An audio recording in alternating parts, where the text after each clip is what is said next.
Hey, how's it going, everyone? It's the Casual Cube coming at you guys with just a quick, simple video. Two decks that I'm playing for this weekend for FNM Standard for today, and then tomorrow is oh well, that's kind of cool. Brawl has a little dragon tattoo. I'm just looking at that. That's kind of interesting. Uh, but anyways, yeah, and another deck that I'm playing for Pauper tomorrow on Saturday. So. Um, I wish there were more Pauper events around my area. And it seems like the Pauper at my local game store, my main local game store, is like bi-monthly. So, um, I mean, what can you do? I guess it's just how it is as far as turnout. They think that's the best amount of Pauper events, but whatever. But anyways, I just wanted to give you guys a quick little update video. Haven't come out with a video in a while. I'm, still doing the same thing, playing FNMs. Trying to make it every weekend. I have made it every weekend for the past, for weeks number 6 through number 9. Yeah, 6, 7, 8, 9, yeah. And after this one, which is, what I'm playing today for FNM, I'll come out with another FNM monthly. And so far I've only gotten one promo. I was debating on earlier in the, first week 6, week 7, week 8 I was gonna play the same deck, but I just got restless and I switched the deck up last week. But I'm also switching the deck up this week, so I didn't really hold up with that just because I don't know. I just don't. There's a time for when you want to be competitive, but for me right now I just want to have fun and just play as many decks right now because I'm still not on MTG Arena. That's another thing is that I'm still working and everything, getting my finances straight.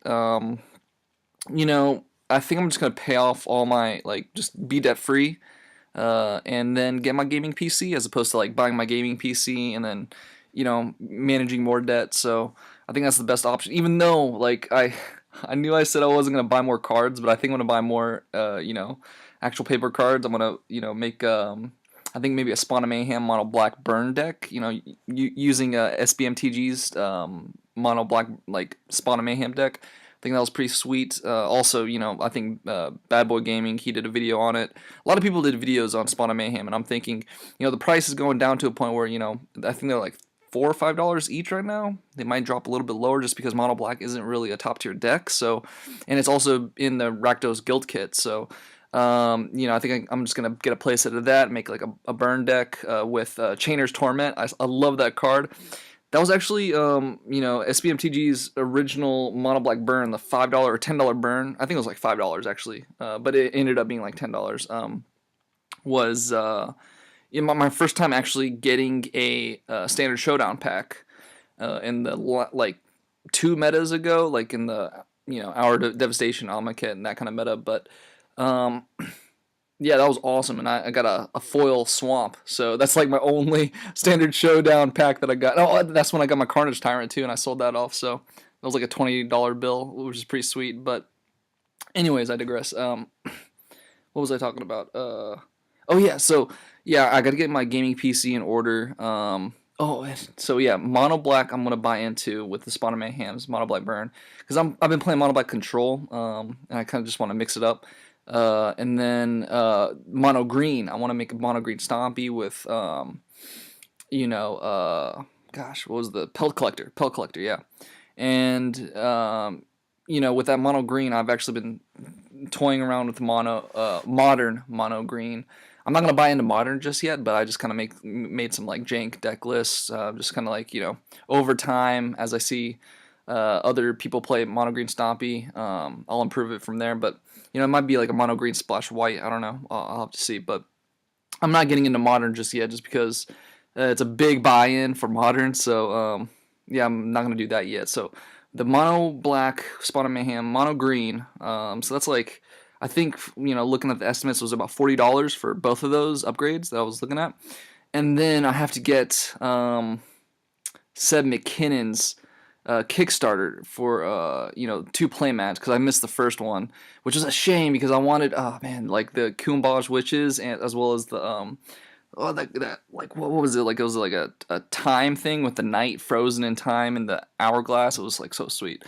And there's some other cool ones. I was like debating back and forth, and then I kind of like forgot about it, and then all of a sudden it was over. I was like, oh my gosh, I completely forgot about it. So this time actually I have it marked on my calendar, and yeah, I gotta buy two to make up for it. So I'm thinking maybe the Vengeful Rebirth and the Chalice of the Void, but I'm still like thinking I think those are the two that I want to get though. So yeah, but and then all of a sudden like they just released the Challenger deck 2019 deck list, and now I want to buy that. It's like $85 for all four for pre-orders. So I think I might hold off on that just because I already have a mono white, I already have a mono red deck, I already have the jank, the deck that I'm about to show you, which is red blue. So I already have Izzet colors already set, and then the Golgari deck. I already have a Golgari Planeswalker deck with Vraska, which was in the Undergrowth deck. So, and I already completed the challenge for that. So, yeah, I'm kind of all over the place, but I think I'm not gonna buy into the Challenger decks. I probably will recommend it to my friends. I still want to make a video on it though, so as well as like including a mono blue budget deck, as well as maybe like a backup Izzet Drakes, just because I think the Drake deck, the Arcane Tempo deck, is going to be so like there's like very little chance that you're actually going to get your hands on it. Unless you have someone that you know at your local game store, or unless you camp out at your Walmart, because a lot of people are going to be going after that deck for the Arc-like Phoenix. So make it like include a backup Drake's deck in case you can't get your hands on that. And maybe even throw in like a Dimir control deck, just because they didn't come out with a control deck this year. So even though like the Arcane Tempo is kind of being the control deck, it's just like I don't know if you consider that a control deck necessarily, but yeah, so I have so many video ideas that I've already been working on behind the scenes, like right now. I haven't done all the filming, but have kind of assembled everything, kind of like done little like I guess a rough draft of kind of like my ideas of what I want to do for these videos. I've been working on another cube study for Cube, the board game, but then that was derailed when gosh, I forgot his Reddit username. It's coming off the top of my head. It was like some J thing 12345 I think was his name. Yeah, I gotta get that. But he came out with this awesome Reddit post, both on MTG Cube Reddit as well as the regular Magic TCG Reddit. And on the main Reddit, it got up to like 2,500 plus upvotes. So that was the Game Night Cube, which is a different take on a cube. It was trying to emulate a set as opposed to like being a singleton pure cube. It was trying to emulate like actually being a draft format where you have like 3 or 4 copies. Well, I think there was like 3 copies max of like certain cards. So that was kind of an interesting take. I want to cover that in another video as well, just to showcase also like the amazing designs that he came out with. He came out with his own rule book with like little tips on how to draft the cube, and like with a different amount of players. It was really great. It was awesome. I definitely want to cover that. But yeah, cube studies, they typically take a while for me to like go over and study. Like I try not to like get like overwhelmed and just put in an hour here, put in an hour there, but I don't want to like get burnt out on this. I always want like making videos to be a hobby, so I'm not trying to like make this a full-time gig, but like there'll be a time when if I ever feel like it to if I want to make weekly or daily videos, when that point comes, I'll take that on. But for right now, like I'm totally content with just documenting my kind of like my MTG vlogs, like what I'm actually playing and everything. So yeah, that was kind of a long kind of tangent, but yeah, everything's gonna be timestamped as always. So let's get into this raw Planeswalker deck challenge that I'm taking. So this is my 3rd attempt at the challenge. So the first 2 attempts, the first attempt was I went 1 and 2 true record, 2 and 2 DCI, so that doesn't really count because I want to go 2 and 2 as an actual true record, actually go 50-50 for win-loss percentage.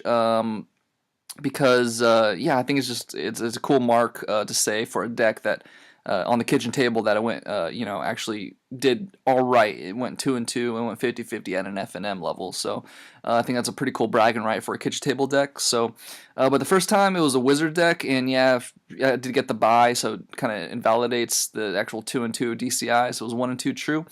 record, but then the second attempt I tried to do like an Omni Spell Apex of Power combo deck, and that was just really poorly built. Too many. It was just really clunky. It didn't really have, there's a lot of holes in the deck, so that one went 0-4. I did go against, I think, like 3 or 4 aggro decks, which was really unlucky. It was just my luck of the draw, but yeah, so this is my third attempt at the Planeswalker deck challenge, so I'll let you guys know coming up how it went in my next FNM monthly. But if you don't know what the challenge is, you buy a Planeswalker deck, you swap out the majority of the unplayable cards for budget playables, and typically the MSRP is about $15 off the shelf or online or whatever, even though online you can get like both of them for like anywhere from like 22 to 25 bucks sometimes. The market is kind of fluctuating with those on various markets like Amazon, eBay, a TCG Player, etc. So, and then you go with like a $10 to $15 in upgrades. Keep it very budget friendly. You never really top over 30 bucks. So you never really beat. It's trying to emulate like the value of the challenger decks, like $30. So, and a good way to split it is like $10 for the main deck, $5 for the sideboard. So, yeah, it's just a fun way to make your FNM deck with a kitchen table deck. So you're not gonna have perfect mana, of course, but hey, you know what? It's just for fun. So it's just something I like to do. And I've already completed Vraska. I went 3-1 with her. Now it's that was on my third attempt as well. So hopefully tonight I can get at least 2-2. That's the goal, 50-50. So the main win condition of this deck is using Tetsuko as well as Erratic Cyclops. So if you have Tetsuko on the board, all of your creatures with power 1 or toughness 1 or less can be blocked. So if you have Erratic Cyclops, for instance, it has 0 power. It can swing in, unblocked, can be blocked, and then before damage, you can use Invert on it. So Invert switches the power and toughness of each of up to 2 target creatures, and it's been there's like a little text in there that they forgot to include, and it's on the actual official errata, I think. Erratata or whatever. I think they corrected it. That's what I'm trying to say. Where they forgot to include until end of turn. So you invert Erratic Cyclops and it becomes an 8/1 because after it triggers, whenever you cast an instant or sorcery, Erratic Cyclops gets +X+0 until end of turn, where X is that spell's converted mana cost. So invert is 1 CMC. It becomes, Erratic Cyclops after, resolves first, so it becomes a 1/8, and then invert resolves after that, after the trigger, and it becomes an 8/1. So you can slam in for a ton of damage. If you have 2 Erratic Cyclops, for instance, you can target both of them with the 1 invert, and if you have Tetsuko on the board, that's, 16 damage coming in unblocked. Then again, if they have like a shock or any kind of like 1 damage or anything like that, you're very vulnerable to that because obviously it has 1 toughness, but still a really, really fun, cool mechanic that I thought, I first saw it off of MTG Jeff. If you checked out his channel, I think he has a little under 10,000 subscribers, so hopefully he can get, that 10K mark. I think he's definitely, on that level. So yeah, anyways, I love seeing his videos just because he's really, like, he explores the jank. He embraces the jank, and that's what I love about it, about his channel. So invert is really cool with that combo, and then we are going to utilize the invent part. So a lot of times, when I was watching his videos, he didn't really take advantage of the invent part because, it's 6 mana. So I still wanted to keep kind of like 1 Omnispell Adept. I think I had like 2 or 3 in my round 2, my attempt 2, maybe 4. I don't know. I forgot. But I'm only going to keep 1 copy, which, the actual raw Planeswalker deck actually includes 1 copy of Omnispell Adept as well as 1 Erratic Cyclops. So I'm going to keep that 1 copy in there just because I think it's super spicy, and we can actually utilize the invent part. So instead of paying all 6 mana, we can only pay 3, and then we can utilize that invent part, and we can tutor up a sorcery and instant spell. So really, really cool card. You can actually invent into another invent as well as, getting a sorcery spell, so something like an Apex of Power.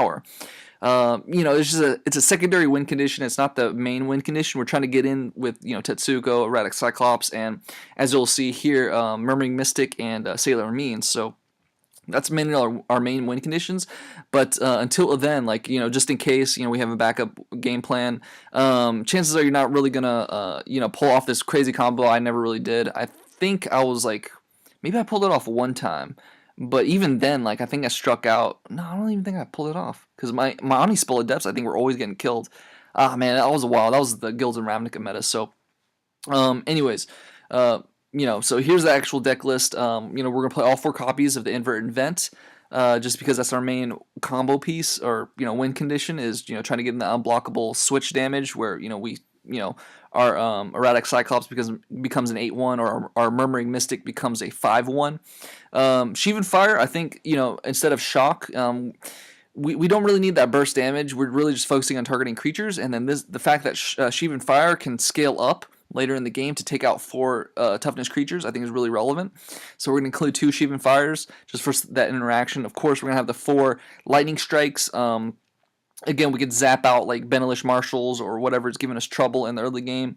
Tetsuka over here, 3 copies only because it's legendary. So, redundant, additional copies aren't. There's gonna be clogged in the hand if we have 1 on board. So we're only gonna play with 3. 1 Expansion Explosion. This one is the most expensive card, and as far as upgrades, it's about $2.50.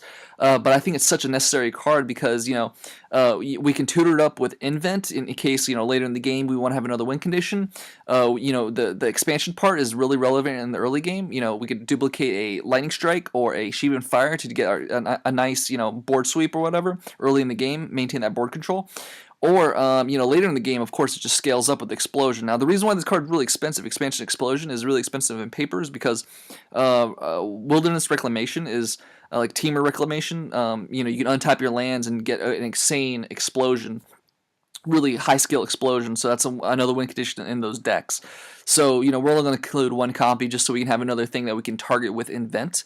Moving on into our 3 drops. So we're gonna have 4 Sailor of Beans. 1/4 that can become after it's inverted a 4/1. But also just having the fact that it gives us a treasure token, which we can ramp out. For other spells is really important, I think, for this deck because it is a little bit mana hungry.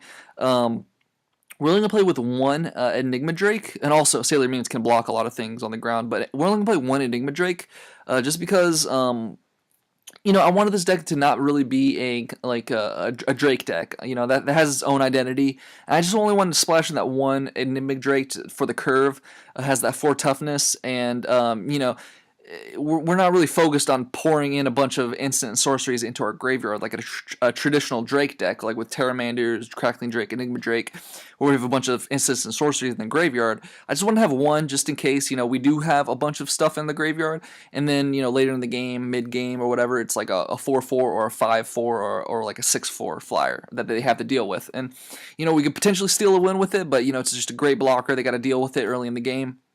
1 Beacon Bolt, I think the consistency of Beacon Bolt is you only need to run 1 copy just because if you draw multiple of these early in the game, they don't really help each other. You'd rather have like a Lightning Strike or a Shock just so you can have that additional cards in the graveyard, and you'll really only need 1 Beacon Bolt because it has 2, you can use it twice, it has that jumpstart built in. 1 Fight with Fire, another thing that we can get with Invent. So later in the game, if they have like 10 or less life, maybe we swung in a couple times with unblockable damage, we can sneak in and win. We only need 9 mana to kick a Fight with Fire. So another thing that we can get with Invent potentially, or otherwise early in the game it just takes out the biggest thing. It could take out a 4 toughness creature, for instance. So only 1 copy of Fight with Fire. Of course, 4 Erratic Cyclops and 2 Murmuring Mystics. We are kind of heavy on the 4 drops, but I think it's I think having both of them is really nice because of course Erratic Cyclops is a 0/8 and has that really awesome effect with invert where it can become an 8/1. But Murmuring Mystic is just really nice as a secondary win condition. If they don't deal with it, the birds could potentially get out of control. I think we're in this deck. There's like 20 plus non-creature spells, so that's kind of good with Murmuring Mystic. And Murmuring Mystic is kind of like the redundancy of getting that burst damage when we switch up the toughness and power. So it's kind of like an additional copy of Erratic Cyclops with a different effect. So Yeah, that's why I included 2 Murmuring Mystics, but 1 Chemist's Insight, which is included with the Planeswalker deck, so yeah, I just want to keep that one of those in there, and then 1 Gravitic Punch, because again, another thing that we can tutor out with Invent, or if we do swap out, we have the Tetsuko and Erratic Cyclops, and it gets in for damage, and then all of a sudden we have an 8/1 Erratic Cyclops, and that was unblockable, and then it swung in, connected, and then all of a sudden we can finish off the game with Gravitic Punch, because target creature you control deals damage to its power to target player. You get all that burst damage in. Also has that built-in jumpstart. Really, really great. Just having that additional value with jumpstart. So again, only 1 copy of Omnispell Adept, just because 5 mana plus is starting to get really clunky. You're not always guaranteed to get to that mana, so only 1 copy. 2 Rawls Dispersal, because even though this card's so bad, 5 mana for the effect that it does, even though it does tutor up our Raw Caller of Storms. Again, this is the Planeswalker deck challenge, so this is the core, the spirit of the Planeswalker deck is in these tutor cards, as well as the actual, crappy Planeswalker. So, yeah, I've got to keep that intact. And, kind of my general rule that I've been doing is that, I always play with the Planeswalker, but after game 1, and going into game 2 and game 3, I will sometimes take out the tutor cards, maybe take out 1, maybe take out both if I feel like they just aren't doing anything. So that's kind of my general consensus, but I always play with the Planeswalker. Even no matter how bad they are, I always play with them, because that's the spirit of the Planeswalker deck challenge, you know what I'm saying? Yeah, Mirari Conjecture, I think it's just nice as another one of those cards. It's enchantment. It's not necessarily a instant or sorcery, but it does get back, on the first and second chapter, an instant or a sorcery. And then on chapter 3, we could potentially deal some insane burst damage. We get duplicate effects of our instants and sorceries, so could potentially get some crazy wombo combos. I think it's just nice as a one of. Of course, Raw Call of the Storms. He's actually not that bad as far as a Planeswalker deck, because, get that draw engine going, which, Planeswalkers typically are just value engines in general, but also because his minus ability actually affects the board state, and I think his -2 is actually pretty good for a Planeswalker deck. You deal 3 damage divided as you choose among 1, 2, or 3 targets. You can take out a 2 toughness and a 1 toughness creature. You can take out a 3 toughness creature.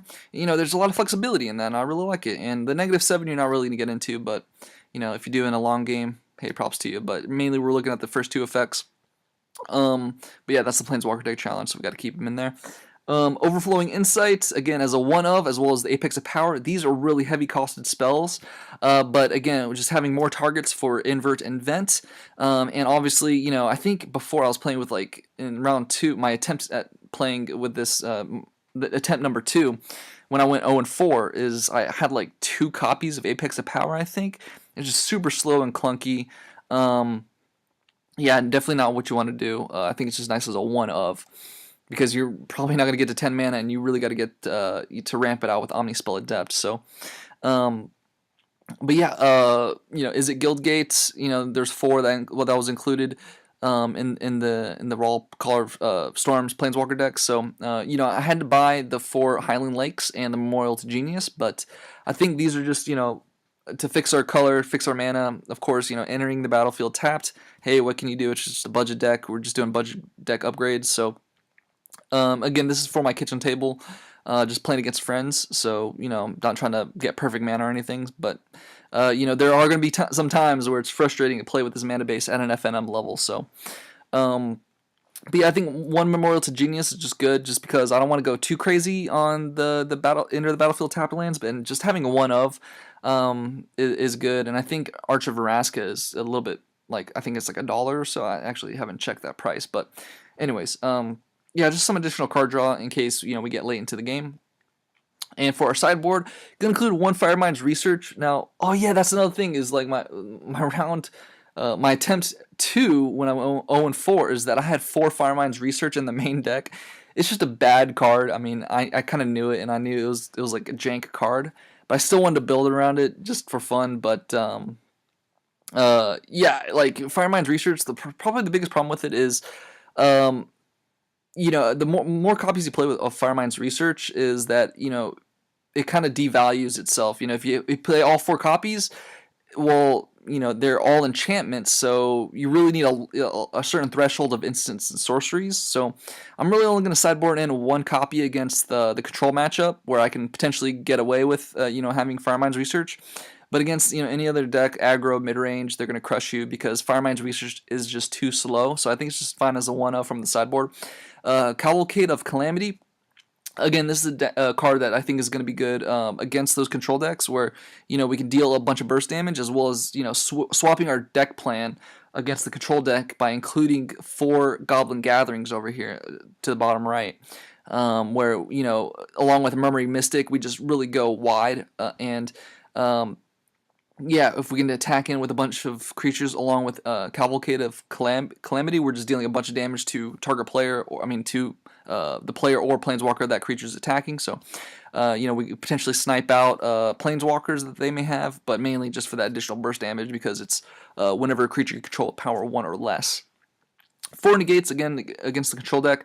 2 fiery cannonades. The kid who's playing the Golgari deck, he took like a hiatus. I don't know why he was gone for 4 or 5 weeks. I did miss week 2, so he might have shown up then.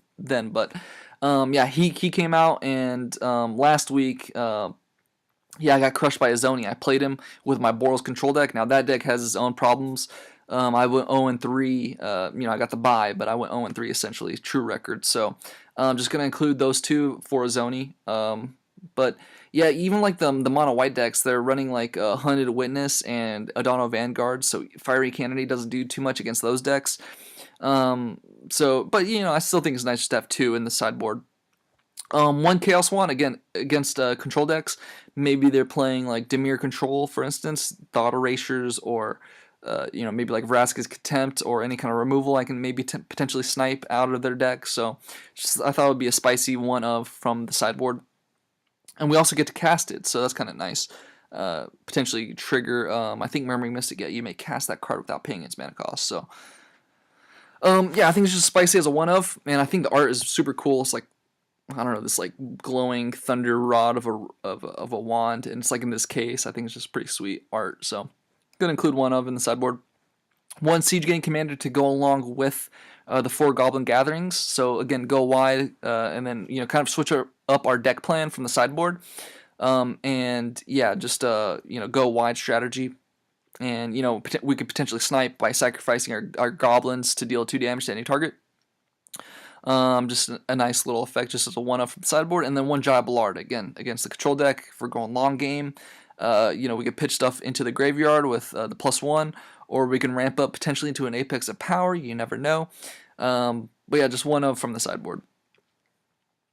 So 24 lands. The deck probably does warrant 25, 26, but I'm playing with 4 Sailor of Beans, so maybe you can consider those half mana or half lands. I don't know, because you do get that 1 treasure token. So, but really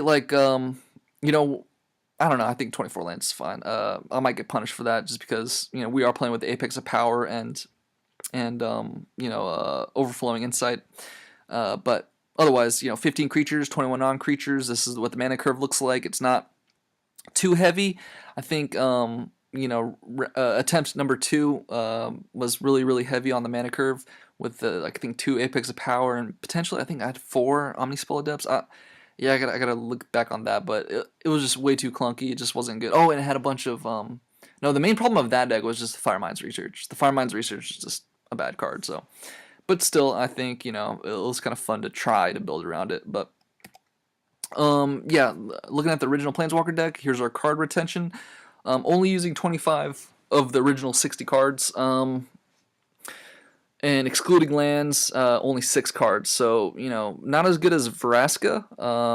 We have 0 cards in the sideboard from the original Planeswalker deck. But if you look at the original Raw Call of Storms Planeswalker deck, there just wasn't much to really work with besides these cards. So, I was thinking maybe the Wee Dragonauts. But, I just decided not to go with it. It just wasn't a lot to work with. So, the retention percentage is pretty low compared to Vraska before. But, even trying to upgrade these Planeswalker decks at an FNM level, it's a lot of work in general. You're probably better off just making a regular deck from scratch. So, but, I like collecting these. I think they're fun.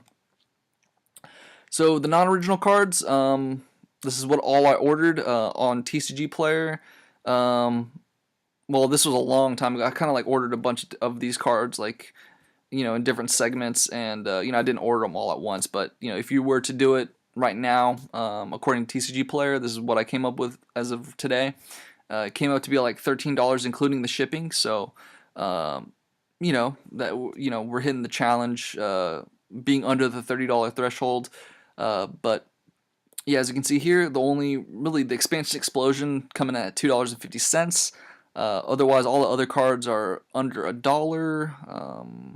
Well, yeah, Jaya Ballard, but even Jaya Ballard from the sideboard, you don't really necessarily need it. I just thought it'd be nice against control deck, against a really long grindy matchup. Maybe Jaya can be kind of shine in that kind of matchup, where you could potentially get her -8. But yeah, she's like $1.60, which is pretty cheap for a Planeswalker. But all right, so moving on. So for tomorrow, for Pauper, I am going to play the Illidan Inheritance deck.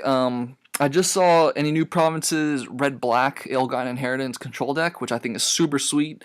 I think it was nice to see it in action, just because it is kind of a slow, clunky deck. Maybe it doesn't always get there. I could take that kind of information, see what worked, what didn't work. But I still really want to play with this card tomorrow. And last time I played on my first Pauper event, I played with Illidan Inheritance, but I didn't have the whole, I didn't have the 1-drop Carnophage, or the Kumbaj Witches, or the Doughty Slayers. So I finally got those in literally on the same day, but my order came in after the event. The event was 1 o'clock, and my mail doesn't come in until 3 or 4. So that's how it is. But yeah, so 4 Vampire Lacerators, 4 Carnophages, 4 Thornbow Archers. I think I was using the Skittering Heartstopper, which is a 1/2, where you can pay 1 black and give it Death Touch, for substituting for Carnophage, because they didn't have any at the game store, because I was trying to, I had some of the deck, but I had to essentially re-buy the deck right then and there. So I had to get substitutes, because I had to find replacements for Carnophage, Doughty Slayer, and Kumbaj Witches. So but I already had I think I was playing with 4 deadweights. I already had the deadweights, and the Illidan Inheritance, I had in my bulk piles. I just got them and kind of scrapped up this scrappy mono black deck. And but I'm playing with the Doughty Slayers now, the Kumbaj Witches. Decided to go with the Grasp of Darknesses over the deadweights. This might be kind of a bad idea, but because there's Doomblade and everything, I actually have 2 Doomblades in the sideboard, but I think Grasp of Darkness is going to hit everything. And it can turn a Gurmag Angler from 5/5 into a 1/1, so it's easier to block and potentially kill and trade off. But I think there's a lot of 3 toughness creatures, so I wanted to deal with them, but at the same time I didn't want to in game 1 deal with have Doomblades and go against potentially a deck that has black in it. And there's Victim of the Night as well, but Victim of the Night is non-zombies, so in case they are playing the Gurmag Anglers, which I think is a zombie fish, it's gonna potentially miss out on that. So I don't know, it might be a bad call. I'm not too experienced on Pauper, but I think Grasp of Darkness is fine as a 2-mana removal. It pretty much is gonna hit, deal with everything. So I decided to go with the 4 copies of Grasp of Darkness as opposed to the 4 copies of Deadweight, just because I think the reach between 2 and 4 is greater. It's gonna hit a lot more things, but the Deadweight being only 1 mana does matter, and I don't know, it might be a bad call, but we'll see how it goes. But yeah, again, the Duskhunter Bat, it can turn into a 2/2 flyer, so it has that built-in evasion.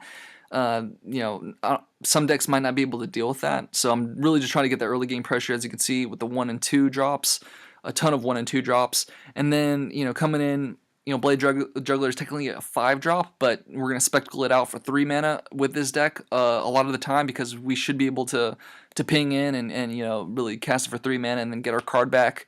So get that built-in 2-for-1, and then of course Illidan Inheritance, which what's his name? Nikolai Bolas, he does a lot of draft videos, but he's not really high on Illigan Inheritance, and I understand his reasoning and everything every time he bashes the card. But I think a good way he described it is a 4-mana 1/1 unblockable lifelinker, right? I think that's a good way to put it, but you know, I guess you have to add in the hexproof on top of that, just because Illigan Inheritance is, it's tougher to deal with. It's an enchantment as opposed to a creature, so the whole point of the deck is, we flood out with the 1-drops, 2-drops, trying to curve out, and then Illigan Inheritance finishes the job. So as they're trying to deal with all our creatures and we're swinging in, dealing that burn damage, slowly whittling them down, then all of a sudden we, top off with Illigan Inheritance, and we try to drain them from there. But I think a lot of people don't really take the 5 in a black, seriously, where you can sacrifice Illigan Inheritance, and then all of a sudden it deals 4 damage to target opponent, and you gain 4 life. I think a lot of people just kind of brush that aside. They mainly look at the first clause of Illigan Inheritance, but I think that second part is really important and really great about this card, is because when the opponent looks at it, they're like, oh crap, like, well, what am I gonna do? Like, this card is literally gonna drain me out. And I think it's just a fantastic card for Pauper, and I'm gonna try again tomorrow and see if the whole idea of the deck works. So and only one Grey Merchant of Asphodel, just because it is 5 mana. We're trying to be really low to the ground with this deck, trying to get that early game board presence, that pressure. But I think that 1 copy of Grey Merchant as a top deck, 1 copy, where potentially we have like Dalthy Slayer, Kumbaj Witches, and then all of these different black permanents, and then all of a sudden, boom, it's swinging in, or it's dealing like 6 damage, or and then we're gaining that 6 life. So the body isn't that impressive. It's a 2/4 body, but the effect is really nice, and I think 1 in the main deck, then 1 in the side is good, as just because it is 5 mana. So, and then very basic land base, only 21 swamps. And going into the sideboard for Duresses, for Geth's Verdict against the Boggles matchup. I think Boggles had a really good showing in the Pauper. What was it? The Los Angeles. What was the MCQ or something? I can't keep up with all the different names. So, but that Pauper event in Los Angeles, I think it got 2nd place. If I'm not mistaken, or maybe it got 1st. I forgot, but. Anyways, that's for the Boggles matchup. 2 Doomblades, just good general solid removal. Instant speed, non-black creatures, so sided in against decks that don't have any black creatures in it, like a Gurmag Angler or whatever. Font of Return against the control decks with board sweepers. So this card is great because it's essentially 1 card for 3 cards that we get back from our graveyard. I think it's good as this from the side. I think I had 1 in the main deck last time I played, but I think it's better off from the sideboard, just because it is slow and clunky in game 1. You'd rather have a 2-drop, like an aggressive 2-drop. So I think this is better off from the sideboard as a 1 of, in case we are going against like those Crypt Rat decks where it can clear the board, or Pestilence, for example. 2 Mephitic Vapors against the Elves deck, if they really go wide with the 1 toughness tokens or whatever. So just have 2 copies, because we are main decking 4 Kumbaj Witches, which I think should be good against other 1 toughness creatures, like unflipped Delver of Secrets, or like any kind of Elves deck. We should be good in game 1 against that kind of deck. So we're only gonna have 2 cards for that. 1 Tendrils of Corruption for the burn matchup, because we can take out their 0/3 Thermo Alchemist, I think, but mainly also because we can get that life back, and it scales with the number of swamps that we control. And then, of course, that 1 extra copy of Grey Merchants. I didn't want to go all 4 copies just because, Grey Merchant is slow and clunky, and this deck is really trying to, grab the early game and maintain the middle game, and then finish off the end game with Illigan Inheritance. So, we'll see how the deck pans out. Here's the curve, and as you can see, very low to the ground. 1 mana, 2 mana drops. 29 creatures, 10 non-creatures. 4 of those are Illigan Inheritance, and then we have 6 removal spells, 2 dead weights, and 4 Grasp of Darkness, and then 21 swamps. So, we'll see. I'll see how the deck pans out tomorrow. So yeah, thanks for watching this video, and yeah, I'll give you guys another FNM monthly soon after the weekend. I'll work on Sunday, get it out on Monday hopefully, and then I'll continue working on another cube study. Um, I don't know if I'm gonna finish because now I want to make a video on the challenger decks. I want to look at Rogue Deck Builder. He already did a video on kind of like the challenger decks, like what to look at financially. So I kind of want to like take a week after the deck list has been released and then kind of look at the prices, and then make a video on kind of maybe like some budget upgrades and maybe like have a backup Drake's deck if you can't get your hands on a Drake's deck, the Arcane Tempo deck. And so I'm kind of getting sidetracked on that. But yeah, and then also the new game night cube, which I also want to cover. So, oh man, there's a ton of videos that I'm working on right now, but and also just having to get the rough drafts out there, and then making sure that they're the quality that I want as far as what I want to release. So yeah, I'll be working on that for the weekend, and yeah, hope you guys take it easy.